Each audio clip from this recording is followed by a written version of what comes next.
Juan, gracias por conversar con la audiencia de esta semana sobre las conclusiones del Informe Mundial de Derechos Humanos de Human Rights Watch en 2026. Empecemos con el caso de Nicaragua. El informe destaca una mayor concentración de poder en 2025 y una nueva ola de represión ahora bajo el mando de la copresidenta Rosario Murillo. ¿Cuáles son las consecuencias y las evidencias de esa represión? Nicaragua sigue en una deriva totalitaria. Lo he dicho muchas veces y lo repito, hoy Nicaragua es la Corea del Norte de nuestro hemisferio, el país más represivo que hay en nuestra parte del mundo. En 2025 se sumaron dos fenómenos nuevos a esta ola totalitaria. Primero, la Constitución que se aprobó en enero, que consagra en la ley la concentración absoluta del poder en la presidencia, que hace que la presidencia sea formalmente compartida entre los copresidentes y que condiciona los derechos humanos constitucionales establecidos en la Constitución a el antojo y el capricho de los copresidentes Rosario Murillo y Daniel Ortega. Y el otro fenómeno que ocurrió, que se profundizó en el 2025, fueron las denuncias de represión transnacional con la muerte de Roberto Samcam en Costa Rica, su asesinato, y los reportes muy graves del grupo de expertos de Naciones Unidas sobre Nicaragua, indicando hechos de represión, de acoso, incluso muertes de críticos, disidentes del régimen de Nicaragua ocurridos ya fuera del territorio nicaragüense. El informe también resalta una nueva ola de detenciones contra partidarios del régimen, entre ellos varios ex altos funcionarios que están en la cárcel. El régimen, que se basa en la corrupción, los acusa de delitos económicos. Estos exfuncionarios son víctimas de violaciones a derechos humanos. Es importante que denunciemos las violaciones de derechos humanos sin importar quién es la víctima y sin importar quién es el victimario. Eso es lo que da credibilidad al trabajo en materia de derechos humanos. Y aquí lo que estamos viendo en Nicaragua es un régimen que se canibaliza, donde hay facciones internas, donde hay luchas internas y donde por decisión de Rosario Murillo, que prepara su sucesión absoluta para intentar coronarse en Nicaragua, hay esfuerzos por detener de forma arbitraria, con violaciones del debido proceso, a veces con desapariciones forzadas, incluso a personas que trabajaron para el régimen de Daniel Ortega. Decías que el informe destaca la renovación del mandato del grupo de expertos en derechos humanos de la ONU, que ha presentado evidencias y también investigaciones y conclusiones para que el Estado de Nicaragua y más de 50 altos funcionarios sean llevados ante los tribunales internacionales. Pero al mismo tiempo, en este informe se destaca que la política del presidente de Estados Unidos tiende a debilitar a nivel global la ley a nivel internacional. ¿Pueden los nicaragüenses mantener expectativas de justicia en estos tiempos a nivel internacional? ¿Hay condiciones políticas para ir a la justicia internacional? El trabajo de la justicia internacional se ha hecho cuesta arriba. Estamos viendo un Estados Unidos que ha desfinanciado a la ONU, y eso incluye a la Corte Internacional de Justicia, que sería un mecanismo fundamental para llevar a Nicaragua ante los tribunales. Hoy los reportes indican que Estados Unidos le debe cerca de $40 millones a los tribunales internacionales, incluida la Corte Internacional de Justicia. Y además Estados Unidos se ha ido en contra de la Corte Penal Internacional, sancionando a su fiscal, sancionando a algunos de sus jueces, porque han tomado decisiones valientes de investigar al gobierno de Netanyahu en Israel por crímenes de lesa humanidad cometidos en Gaza. Lamentablemente, Estados Unidos ha dejado de apoyar los esfuerzos de justicia internacional. Eso va a tener un costo enorme para las víctimas nicaragüenses, pero lo que nosotros pedimos en el informe es que los países de tamaño medio, como Brasil, como Japón, como la Unión Europea, como Canadá, cubran el espacio, ayuden a apoyar estos mecanismos de justicia internacional para que víctimas como las nicaragüenses, como las venezolanas, como las de tantas dictaduras en el mundo, sigan teniendo acceso a la justicia. ¿Qué expectativas hay sobre la jurisdicción universal? En el caso de Nicaragua se abrió un proceso en Argentina y no sé si se podrían promover también en otros países. Bueno, en Costa Rica se ejecutó el asesinato de Roberto Samcam, nicaragüense, pero también ha habido víctimas costarricenses, víctimas en Brasil y en otros países. Es muy importante que la investigación sobre el asesinato de Roberto Samcam avance de forma decisiva y que las autoridades costarricenses reporten públicamente los avances sobre ese caso. En cuanto a la jurisdicción universal, Creo que hay que hacer esfuerzos por llevar el caso de Nicaragua a otros tribunales domésticos, no solamente a los tribunales argentinos.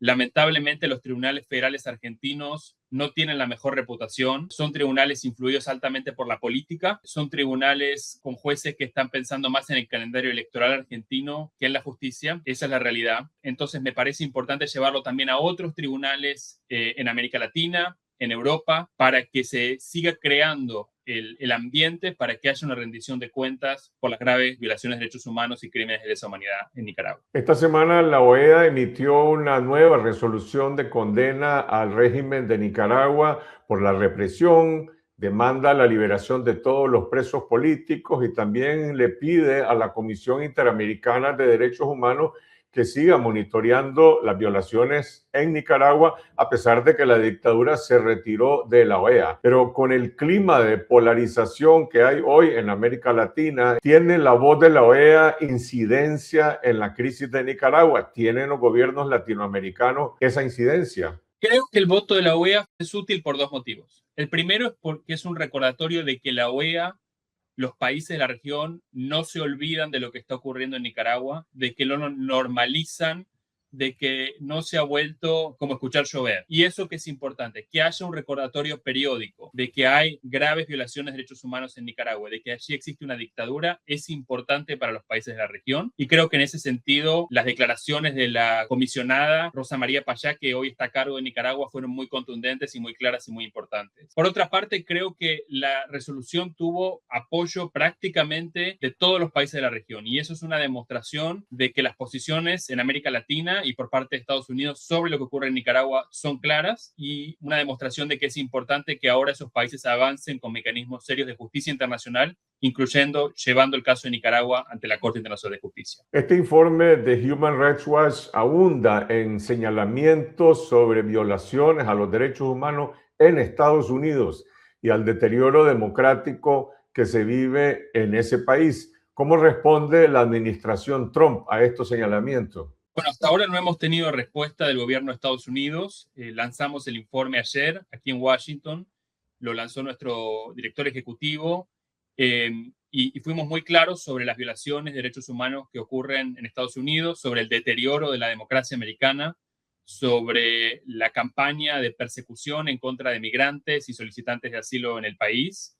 Y no es el único informe que hemos publicado. Lamentablemente, la respuesta de la administración Trump suele ser evasiva. Suelen ser respuestas donde no hay reconocimiento de las graves violaciones de derechos humanos que ocurren, ni se comprometen a tomar medidas serias para prevenir estos abusos, pero seguimos trabajando para que nuestros hallazgos lleguen a tribunales nacionales en los Estados Unidos que frenen estas decisiones, para también influir en las decisiones que toma el Congreso y para que se vayan tomando medidas para mitigar o frenar estas violaciones de derechos humanos que comete la administración. Pero ¿alguna vez se había presentado otro informe con críticas más fuertes o más exhaustivas a la violación de derechos humanos en Estados Unidos que este? Mira, nosotros hemos condenado los abusos en Guantánamo, la tortura que ocurrió durante la guerra contra el terrorismo, incluso hemos condenado operaciones militares cometidas durante el gobierno Obama, las inconsistencias de la administración Biden, pero la situación hoy de los Estados Unidos en cuanto a democracia y derechos humanos es claramente la peor en las últimas décadas. El deterioro del último año ha sido brutal, y por eso, reflejo de ello es que este informe sea tan duro y tan crítico sobre lo que ocurre hoy en el país. ¿Qué rol puede jugar en estos tiempos Estados Unidos en la promoción de democracia y derechos humanos en otros países si en su propia nación están violando sistemáticamente y debilitando a las instituciones democráticas de Estados Unidos? Lamentablemente, la tendencia hacia el autoritarismo en los Estados Unidos se refleja en la política exterior de Estados Unidos. Hemos visto que apoyan a gobiernos autoritarios, como es el caso de Nayib Bukele en El Salvador, y hemos visto que incluso en aquellas dictaduras que critican, como la dictadura de Nicolás Maduro en Venezuela, las medidas que toman no ayudan a una transición a la democracia, sino que corren el riesgo de ayudar a consolidar la dictadura en Venezuela, solo a cambio de que esa dictadura trabaje por los intereses comerciales, económicos, políticos de los Estados Unidos. Creo que eso es una pésima situación para la lucha por la democracia y los derechos humanos en todo nuestro hemisferio en especial, pero también es una señal de que los gobiernos de la región, México, Brasil y tantos otros, deberían fortalecer su política exterior, la promoción de los derechos humanos, de la democracia, para cubrir el vacío que hoy deja la ausencia de los Estados Unidos en esta tarea tan importante. Los mensajes que publica la Oficina del Hemisferio Occidental de Estados Unidos sobre Nicaragua, demandando liberación de los presos políticos o cuestionando este sistema de la copresidencia, responden a una presión política hacia el régimen de Nicaragua, o es más una cuestión meramente burocrática de una oficina del Departamento de Estado? Hay distintas vertientes dentro del gobierno americano. Yo creo que la vertiente que lidera el secretario de Estado Marco Rubio ha tenido históricamente una crítica y un compromiso por la situación que ocurre en las dictaduras de Venezuela, Cuba y Nicaragua. Y el subsecretario Landó está comprometido con esa posición, y en las reuniones que he tenido con algunas de las embajadas en Centroamérica y en otras partes de la región, me queda claro que hay una crítica honesta, genuina a las violaciones de derechos humanos que ocurren en esos países. Por otra parte, hay otro sector de la administración que no tiene ningún interés en la democracia y que solamente está pensando en la cooperación en materia de migrantes para lograr mayores deportaciones, en cooperación económica, y que quiere que el tema de la democracia no juegue ningún rol en la política exterior de los Estados Unidos.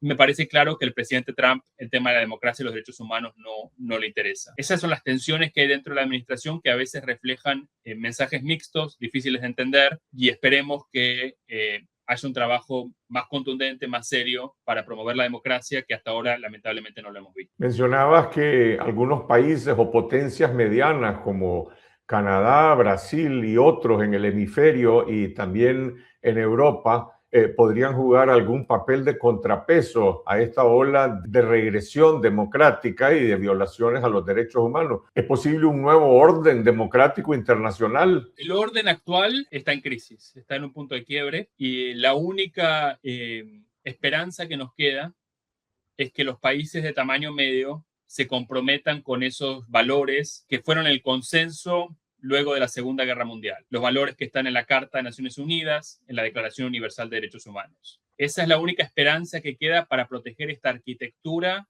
de derecho internacional, que es lo que ha permitido el trabajo de la ONU, que ha permitido la consagración y la promoción de los derechos humanos, que no son solamente esfuerzos burocráticos a nivel internacional, sino que tienen implicancia en los derechos humanos de todas las personas. Nosotros estamos trabajando para que estas potencias medias tomen posiciones más firmes al respecto, trabajen de forma mancomunada y promuevan el respeto del derecho internacional de los derechos humanos. Creo que es la única esperanza que nos queda.